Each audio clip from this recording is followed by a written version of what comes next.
justifiés. Nous sommes considérés comme justes. C'est une très bonne chose. C'est l'identité que nous avons. C'est la position que nous avons en Christ. Nous sommes chrétiens.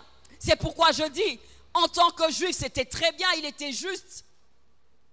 Il n'était pas considéré comme méchant, mais il avait cette relation particulière avec Dieu, bien-aimé, au-delà de la grâce qu'on obtient. De jouir de la pluie pour le méchant et pour l'homme juste, bien-aimé, mais il y a des bénéfices aussi qui sont attachés à la vie d'un juste. Il y a cette différence. Pour avoir une vie de prière efficace, une vie de prière exaucée, il faut se rassurer que nous sommes non seulement enfants de Dieu, mais que nous vivons aussi dans la sanctification. Nous devons nous rassurer que non seulement que nous sommes enfants de Dieu, mais que nous vivons aussi dans la vie de sanctification. C'est ça la force de David. Non seulement qu'il était juif, mais c'était un homme intègre. Dieu pouvait appeler David l'homme selon mon cœur, l'homme selon le cœur de Dieu, un homme intègre. Un homme intègre. Lorsque Dieu regardait à la vie de Job, il disait, as-tu vu mon serviteur Job, un homme intègre? Dieu considère l'intégrité. Dieu aime l'intégrité. Nous sommes nés de nouveau, mais nous ne devons pas nous arrêter là. Nous devons vivre et avoir une vie d'intégrité, une vie de justice, afin que Dieu nous considère justes. Et j'ai dit que cette vie de sainteté, de sanctification, rend notre vie de prière efficace et forte. Alors lorsque nous présentons nos requêtes à Dieu, nous présentons nos requêtes avec assurance, non pas parce que nous sommes aptes, mais parce que nous sommes en paix avec lui, parce que cette vie de justice nous amène à une relation étroite et intime avec Dieu, bien-aimé. Jésus pouvait dire dans Jean 8, 29, il dit, mon Père ne me laisse jamais seul, parce que je fais ce qui lui est agréable. Il dit, mon Père ne me laisse jamais seul, parce que je fais ce qui lui est agréable. Bien-aimés, lorsque nous faisons ce qui est agréable à Dieu, nous le savons. Lorsque nous déplaisons à Dieu, nous le savons. Dans nos cœurs, surtout enfants de Dieu, étant enfants de Dieu, le Saint-Esprit nous le dit. Le Saint-Esprit nous dit que nous ne vivons pas dans une vie d'intégrité, de justice. Alors Jésus, avec assurance, il dit, mon Père ne me laisse jamais seul, parce que je fais ce qui lui est agréable. Alléluia. Ézéchias pouvait dire, Seigneur, souviens-toi que je marchais devant ta face avec fidélité, avec intégrité de cœur, et que j'ai fait ce qui était bien à tes yeux. Alléluia. 2 Rois 20, versets 1 à 3. Il dit, souviens-toi que j'ai marché avec toi dans l'intégrité. J'ai fait ce qui était bien à tes yeux. Je t'ai obéi, Seigneur. S'il te plaît, prolonge mes jours. S'il te plaît, donne-moi encore des jours sur cette terre. Ce n'est pas qu'il se frappait la poitrine par rapport à ça, mais il savait qu'il avait une relation étroite avec Dieu, une relation de paix avec Dieu, une vie de justice avec Dieu. Cela nous rassure, car la prière n'est pas un fétiche, mais c'est une relation que nous avons avec Dieu. La prière, nous n'attendons pas que les autres prient pour nous, mais nous-mêmes, nous voulons nous rassurer que nous sommes en paix avec Dieu et nous nous approchons de ce trône de grâce avec assurance. Comme Jésus, mon Père ne me laisse jamais seul parce que je fais ce qui lui est agréable. Alléluia. Nous voulons une vie d'exploit. Nous voulons avoir une vie de prière efficace, d'exaucement, l'intervention divine, comme tout à l'heure je venais le dire par rapport à notre thème, c'est très bien. Nous voulons, c'est vrai, que Dieu agisse, que Dieu intervienne, c'est très bien. Mais au préalable, rassurons-nous que nous plaisons à Dieu, que notre vie est agréable à Dieu, que Dieu agrée notre vie, que nous sommes intimes avec Dieu. Pourquoi? Parce que ces psaumes est écrit par David, qui sait qui est intègre, qui sait quand il parle de la justice et du juste, parce qu'il fait cette comparaison avec le méchant. Seigneur, je veux que tu réalises des grandes choses. Seigneur, je veux que tu me bénisses. Je veux que tu fasses des grandes choses. J'aime cette histoire du peuple d'Israël par rapport au péché d'Acan dans Josué 7. Mais je veux m'attarder sur le verset 13e. Dieu devait faire des grandes choses. L'Éternel devait accomplir des grandes choses. Mais il dit à Josué, demain c'est vrai, je ferai de grandes choses. Mais je veux que vous vous sanctifiez parce que certes demain je ferai des choses, mais aujourd'hui sanctifiez-vous pour que demain je fasse des grandes choses. Alléluia. Dieu va faire des grandes choses. L'Éternel a promis de faire des grandes choses, mais au préalable, Dieu demande à Josué de sanctifier le peuple. Au préalable, le Seigneur nous demande de nous sanctifier. Le Seigneur nous demande d'être en paix avec lui, parce que cette justice, ce n'est pas seulement une question de position, mais aussi une vie où tous les jours nous faisons de notre mieux pour être agréés de Dieu, par Dieu, bien-aimés. Quelle joie d'être en paix avec Dieu et de nous approcher de ce trône avec assurance comme des enfants qui obéissent et qui servent au dessein de Dieu comme David. Alléluia. 2 Corinthiens 6, 17, la Bible dit, c'est pourquoi sortez du milieu d'eux. Séparez-vous, dit le Seigneur. Ne touchez pas à ce qui est impur et je vous accueillerai. Il dit, pour que je vous accueille, séparez-vous. Pour que je vous accueille, sortez du milieu d'eux. Pour que je vous accueille, ne vous conformez pas au siècle présent. Pour que je vous accueille, séparez-vous. C'est vrai que Dieu veut nous accueillir. C'est vrai que Dieu veut faire des grandes choses. C'est vrai que Dieu veut faire des exploits. Mais bien aimé, au départ, au préalable, il veut que nous puissions nous séparer. Sépare-toi de ce qui est vil. Sépare-toi de ce qui est impur. Sépare-toi de ce qui est futile. Sépare-toi de ce qui est mal aux yeux de Dieu, afin que le Seigneur t'accueille, te reçoive et fasse de toi un miracle, un prodige. Bien-aimé, il dit séparons-nous. Notre Dieu n'est pas un Dieu de mélange. Notre Dieu sait qui est méchant et qui est juste. 1 Jean 1,6, la Bible dit, si nous disons que nous sommes en communion avec lui, et que nous marchons dans le ténèbre, nous mentons et nous ne pratiquons pas la vérité. Si nous disons que nous sommes en communion avec lui et que nous marchons dans le ténèbre, nous mentons et nous ne pratiquons pas la vérité. Si nous prétendons marcher avec Dieu et que nous marchons dans le ténèbre, nous marchons dans le mensonge. Nous ne marchons pas dans la vérité. Nous sommes de menteurs. Lorsque nous prétendons marcher avec Dieu, nous sommes appelés à marcher dans la lumière. Le ténèbre n'est pas notre partage. Nous sommes appelés à marcher dans la sanctification. Sinon, pour Dieu, c'est l'hypocrisie. Sinon, pour Dieu, nous sommes des pharisiens. Sinon, pour Dieu, nous ne sommes que des tombeaux blanchis, où dedans c'est la pourriture et de l'extérieur c'est bien peint. Dieu ne veut pas de l'hypocrisie. Le Seigneur veut que nous puissions non seulement prétendre à des choses, mais que cette vie de sainteté, de sanctification soit réellement une vie réelle. Que de mélange aujourd'hui.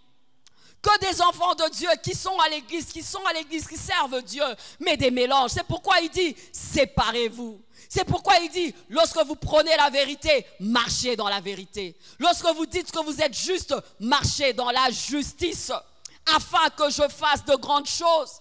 Bien-aimé, tu me suis, bien-aimé, tu es là. Qu'est-ce qui te retient? Qu'est-ce qui crie contre toi?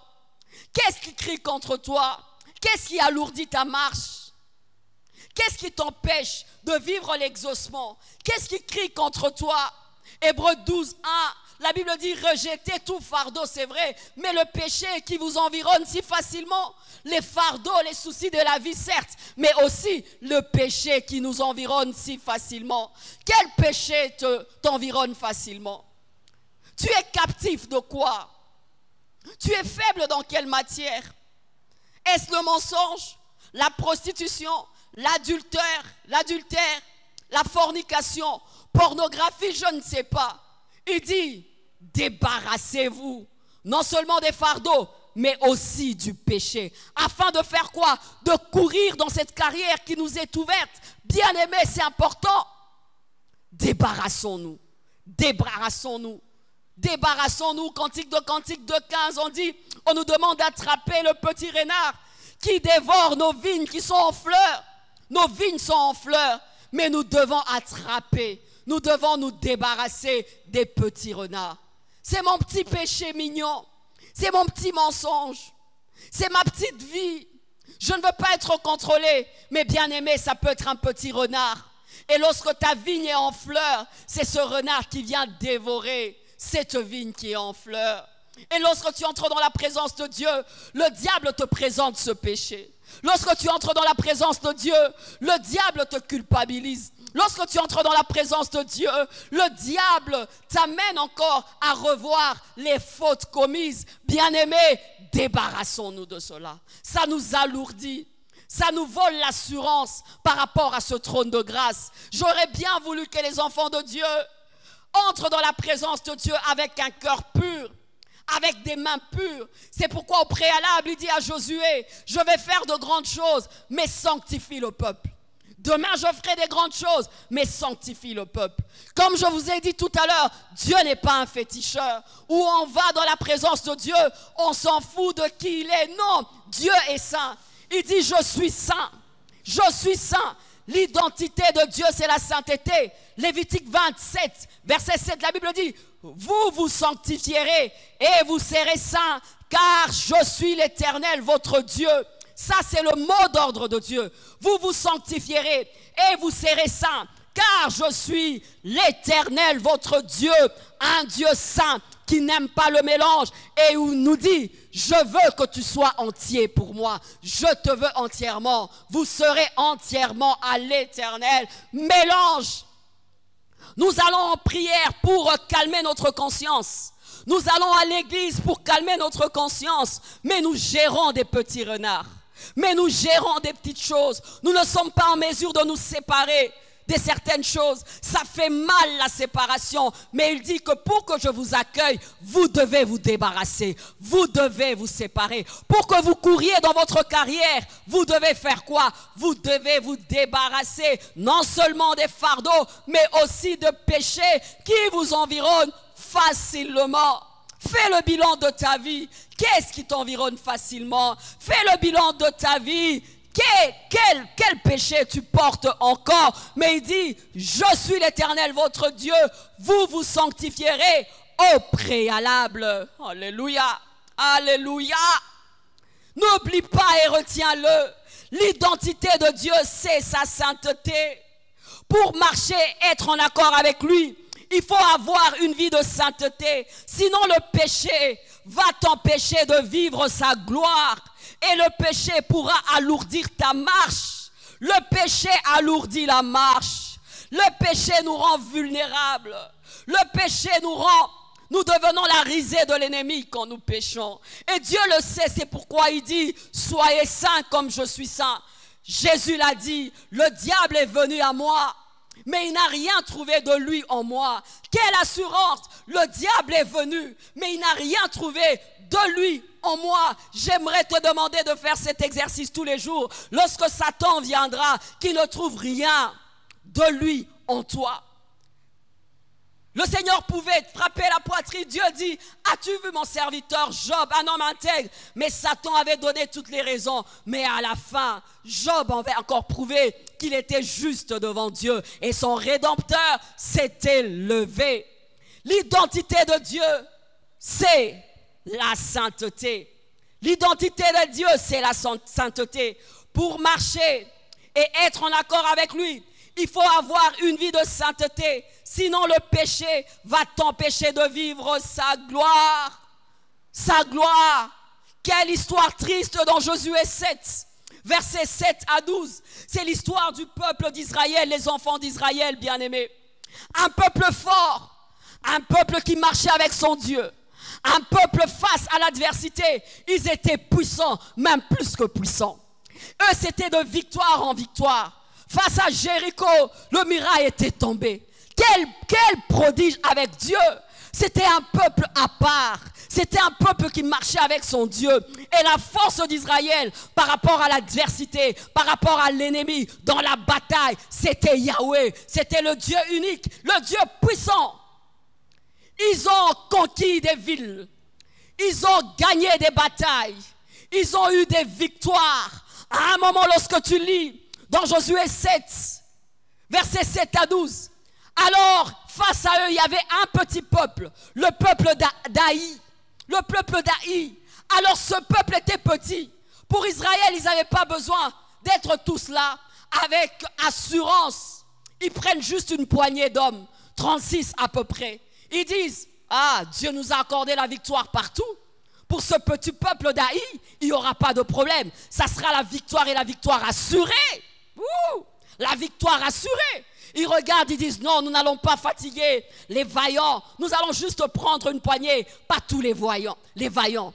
Alors ils vont combattre ce petit peuple. Et bien aimé, c'est surprenant de voir combien et comment ils avaient tapé, frappé à mort, comment ils avaient gagné Israël face à cette adversité.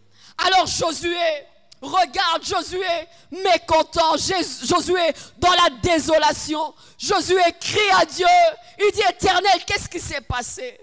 Éternel, qu'est-ce qui s'est passé? Pourquoi tu nous as humiliés ainsi? Éternel, pourquoi tu as laissé ce petit peuple nous vaincre? Éternel, pourquoi tu as laissé ce petit peuple nous vaincre? Et l'Éternel demande à Josué de se calmer. Il dit, calme-toi mon serviteur. Calme-toi Josué. En fait, Israël a péché. Le péché d'Israël crie contre Israël. Il y a l'interdit.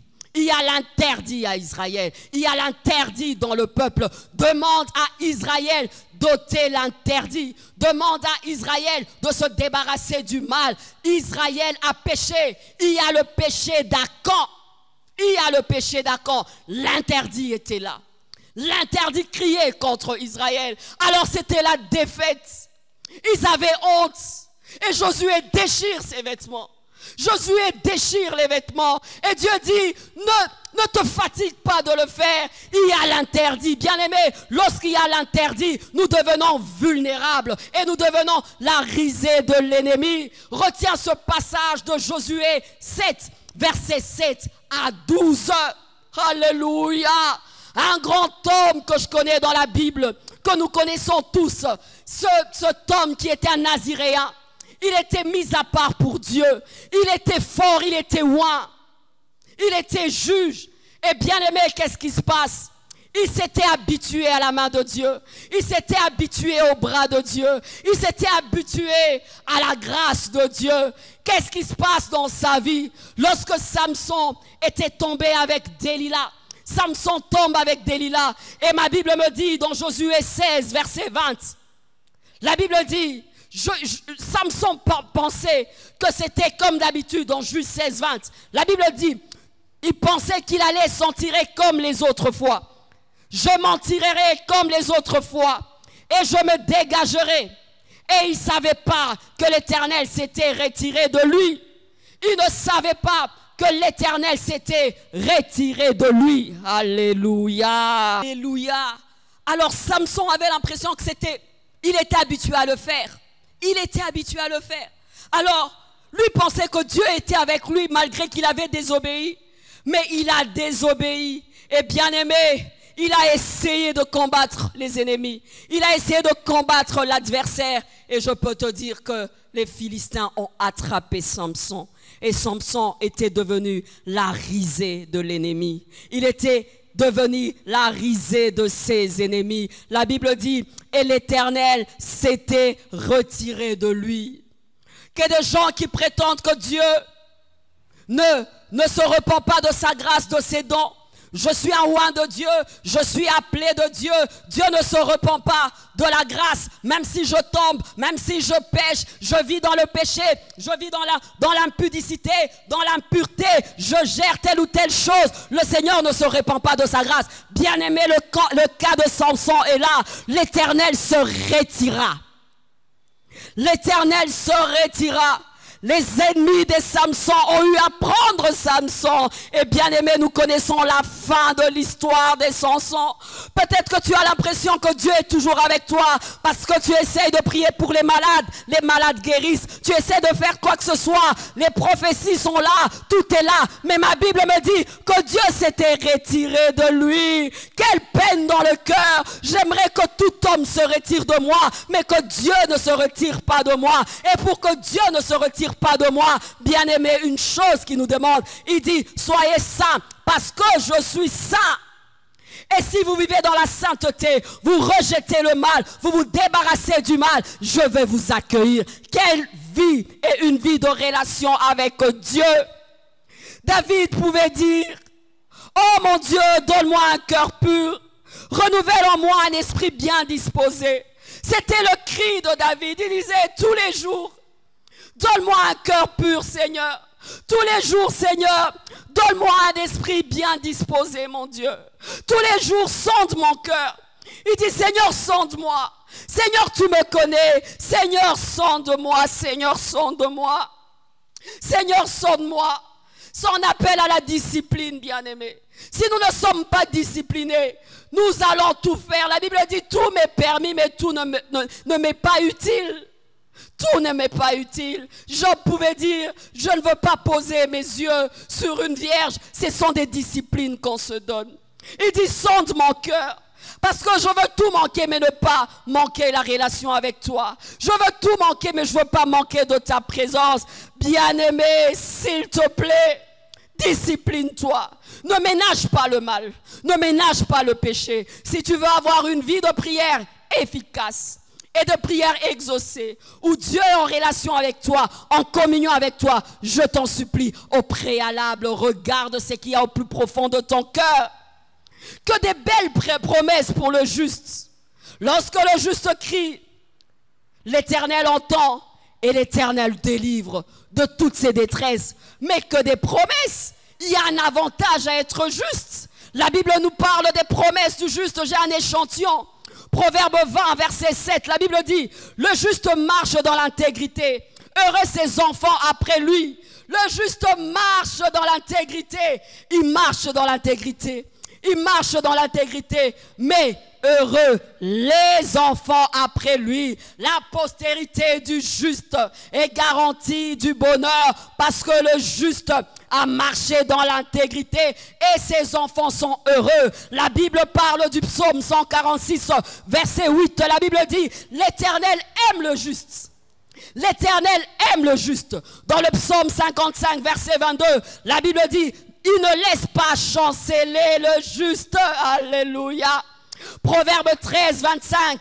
La Bible dit, le juste mange et il se satisfait. Et il satisfait son appétit. Lorsque le juste mange, il satisfait son appétit.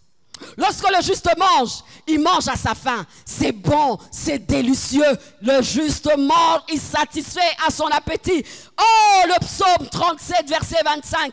La Bible dit, j'ai été jeune, j'ai vieilli, je n'ai point vu le juste abandonné, ni sa postérité mendiant son pain, ni sa postérité mendiant son pain. J'ai dit qu'il se souvenait de son alliance pour 1000 générations, ni sa postérité. Du reste, David était un roi béni de Dieu.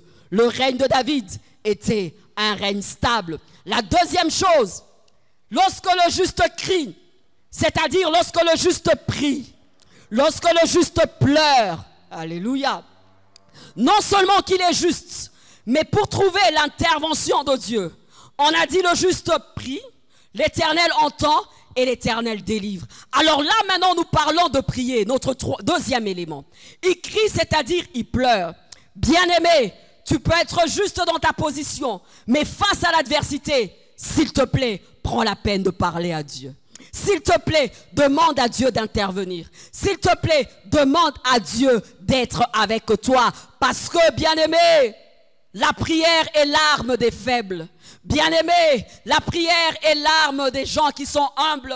Bien-aimé, la prière est l'arme de ceux-là qui croient que sans Dieu, ils ne peuvent rien du tout. Mais avec Dieu, ils vont traverser les murailles.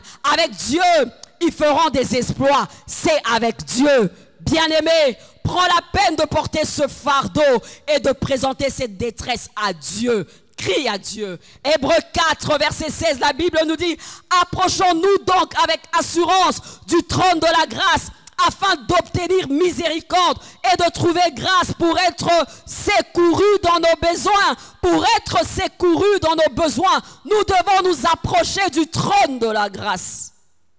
Pour être secourus, nous avons besoin de nous approcher. Ne paraisse pas spirituellement, ne sois pas lourd spirituellement. Lorsque ça ne va pas, va dans la présence de Dieu, invoque l'Éternel. J'ai invoqué l'Éternel et il m'a répondu. Invoque-moi, je te répondrai.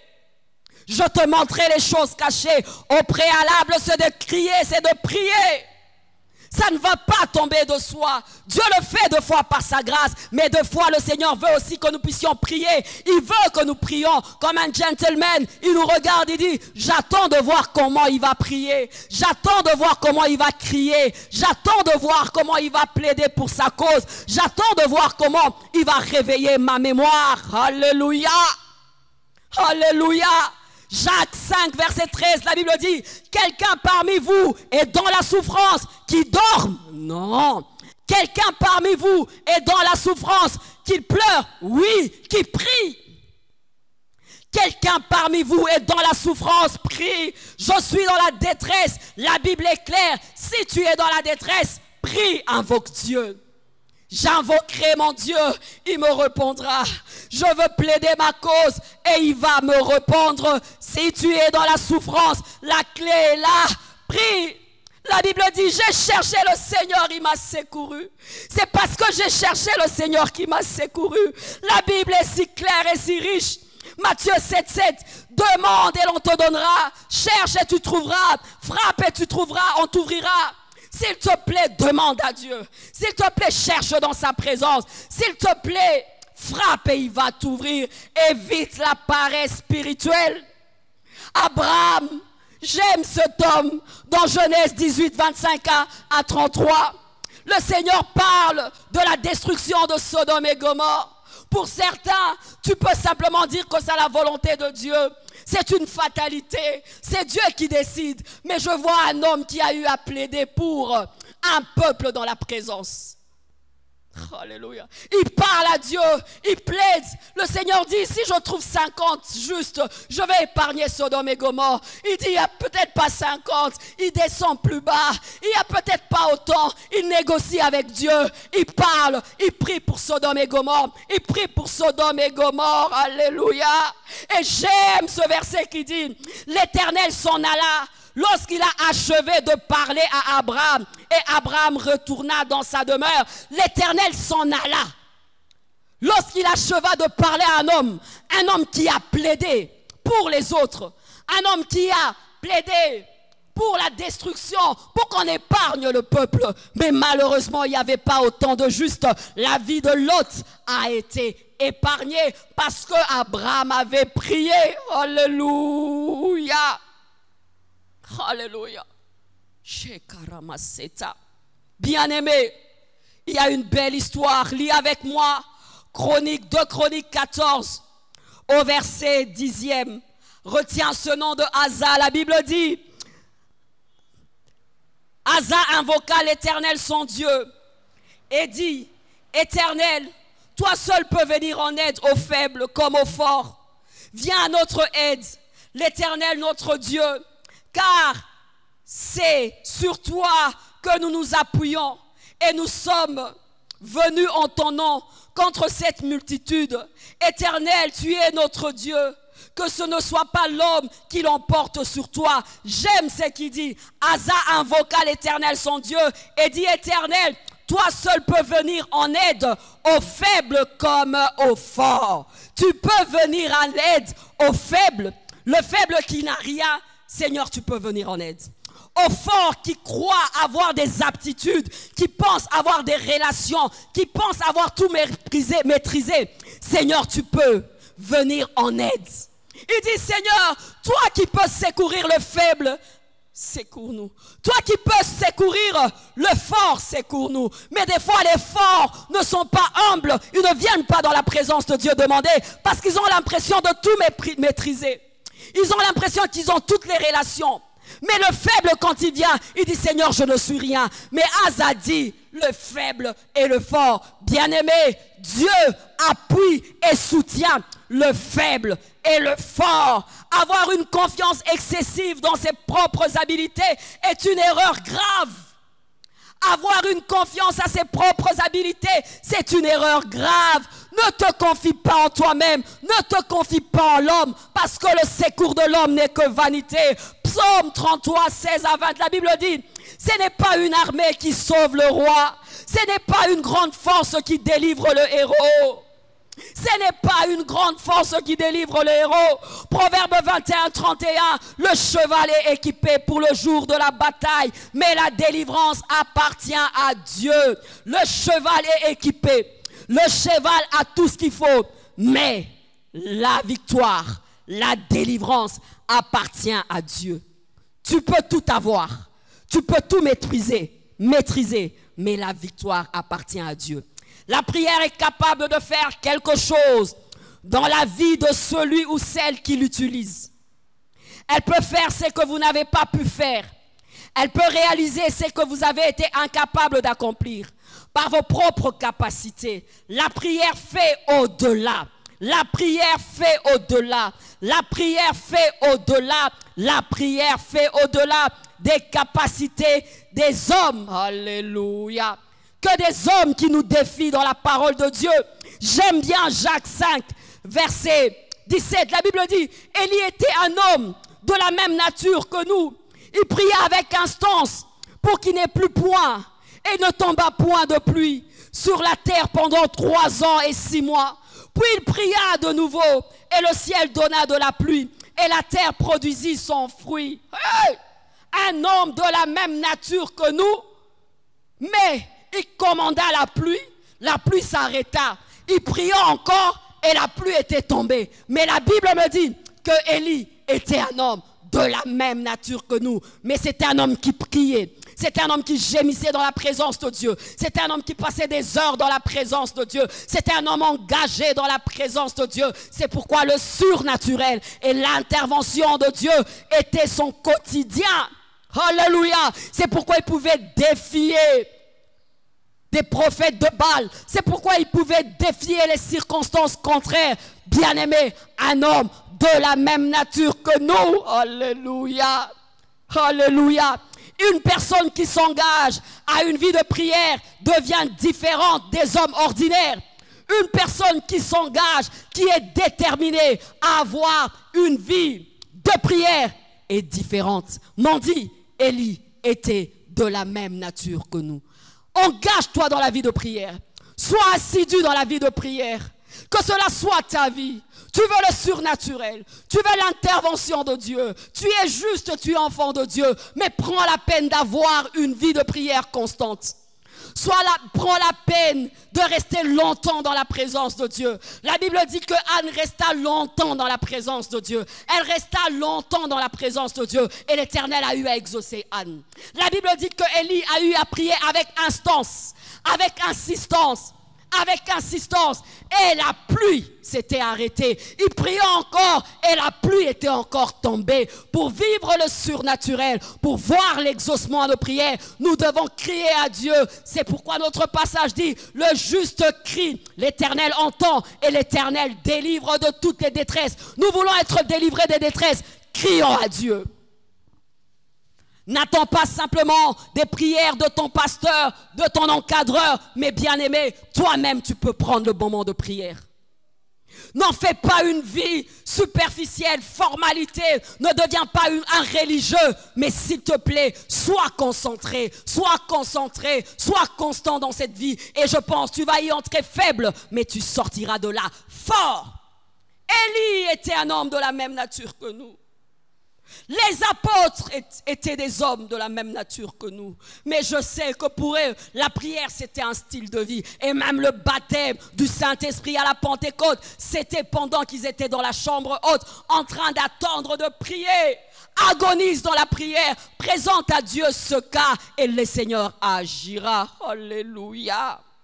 N'est-ce pas qu'on dit que la prière du juste a une grande efficacité? Enfin, le juste crie, l'Éternel entend. Il n'entend pas pour rien. Et il le délivre de toutes ses frayeurs. Dis à ton voisin, il délivre de toute frayeur.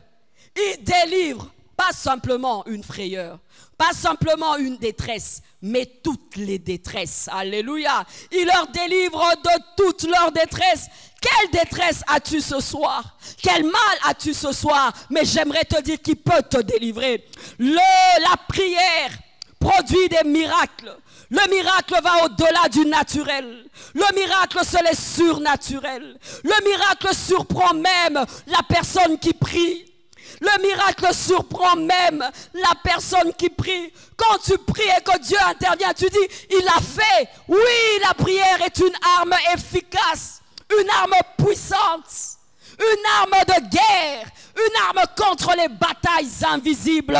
L'Éternel agit, l'Éternel intervient. Je vois Paul et Silas dans la prison pendant qu'ils louaient Dieu. Bien-aimé, la porte de la prison s'est ouverte d'elle-même. La prière, la prière, la prière, ils délivrent de toute leur détresse. Je vois Daniel dans cette fosse au lion.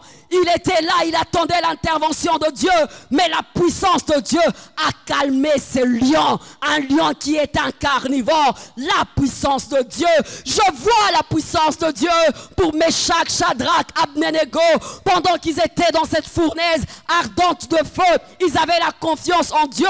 Dieu était avec eux, et bien aimé, cette fournaise s'était changée à un endroit glorieux, un endroit paisible. Ne minimise pas la prière, juste ne minimise pas la prière. La prière est une force, la prière est une arme. Tu ne vois pas, mais pendant que tu pries, ce sont des coups que tu donnes à ces murs. Ce mur est déjà fissuré. Continue, priez, prie avec instance, reste longtemps dans la présence de Dieu, ce mur tombera. Jéricho était tombé, Jéricho était tombé. Un bouleversement peut entrer dans ta vie si simplement tu pries. Alléluia. Si simplement tu pries. Jésus pour faire des miracles. Je vois cette histoire de Jésus. Il a pris 5 pains, 2 poissons. Il prend les 5 pains, 2 poissons. Il ne murmure pas. Il bénit Dieu. Il rend grâce à Dieu. Il donne un miracle. Un miracle. Un miracle. Un miracle. Ézéchias qui devait mourir, il prie, il dit, prolonge mes jours. Un miracle par la prière. L'Éternel prolongea les jours. Bien-aimé, tu n'as pas encore expérimenté ce que tu désires dans ton cœur parce que tu n'as pas encore agonisé dans la prière. Un autre niveau, une autre dimension avec Dieu, un exaucement agonisant dans la prière. L'Éternel délivre de toutes les frayeurs. L'Éternel délivre de toutes les frayeurs. Samson était à la fin. Il n'avait plus la force. Il avait déjà désobéi à Dieu. Il était déjà la risée de ses ennemis. Dans Juge 16, 28 à 30, il dit, oh Éternel, donne-moi une dernière force. Il dit, oh Éternel, que mes ennemis périssent avec moi. Je suis déjà leur risée, mais Éternel, souviens-toi de moi. Éternel, donne-moi la force. La Bible me dit que Dieu avait oint Samson pour cette dernière fois. Il y avait juste un petit jeune qui a pris Samson. Il posa sa main sur les poteaux des endroits stratégiques et tout s'était écroulé. Les ennemis de Samson étaient à terre. Dieu entend. Lorsqu'il entend, lorsque nous prions, le miracle arrive. Crois au miracle. Crois à l'intervention de Dieu. Soupire à cela. Jésus n'attend pas simplement de guérir le malade, mais il peut ressusciter le mort. Jésus n'attend pas seulement de donner exaucement à des petits problèmes. Jésus attend même à des grands problèmes. Il pouvait guérir Lazare, mais il a attendu. Lazare était mort, mais il a ressuscité Lazare. Il dit à Marthe, n'ai-je pas dit que si tu crois, tu verras la gloire de Dieu. Toi qui me suis, j'aimerais te dire, ne t'ai-je pas dit que si tu crois, tu verras la gloire de Dieu? À chaque fois que Jésus devait opérer un miracle, il demandait, crois-tu que je peux le faire? Il peut faire au-delà, car la prière fait au-delà. Tu as tes calculs, mais Dieu fait au-delà. Tu as des calculs, Dieu fait, c'est que l'œil n'a pas vu, c'est que l'oreille n'a pas entendu, c'est qui n'est pas passé dans l'intelligence de l'homme. L'Éternel le fait, l'Éternel peut agir. Alléluia. C'est pourquoi on nous demande de nous approcher de ce trône de grâce avec assurance. Dieu est au-delà de ta pensée. Son intervention est au-delà. C'est pourquoi je dis l'intervention divine par la prière du juste. Quel défi as-tu ce soir? Nous allons présenter nos défis à Dieu. Quelle chaîne t'accable ce soir? Tu vas crier à Dieu. Quel challenge as-tu ce soir? Tu vas rester longtemps dans la présence de Dieu. Qu'est-ce qui te défie ce soir? Tu vas prier avec instance comme Élie et la pluie tombera. Ne tombera pas une fois, tombera et tu vas prier encore et cela va se passer. Non seulement que la pluie va s'arrêter, tu vas prier, la pluie va tomber. Bien-aimé, espère. Espère. Continue à espérer. Il fera au-delà. La Bible me dit, il le délivre de toutes leurs frayeurs. De Chroniques 14, 6, la Bible dit, nous l'avons cherché et nous a donné le repos de tous côtés. Il l'a bâti et nous avons réussi. Alléluia. Nous avons cherché Dieu. Il nous a donné le repos de tous côtés. Et nous allons non seulement eu à bâtir des choses et nous avons réussi parce que nous nous sommes confiés à Dieu. Confions-nous, prions ce soir, recommande ton sort à l'Éternel, mets en lui toute ta confiance et il agira.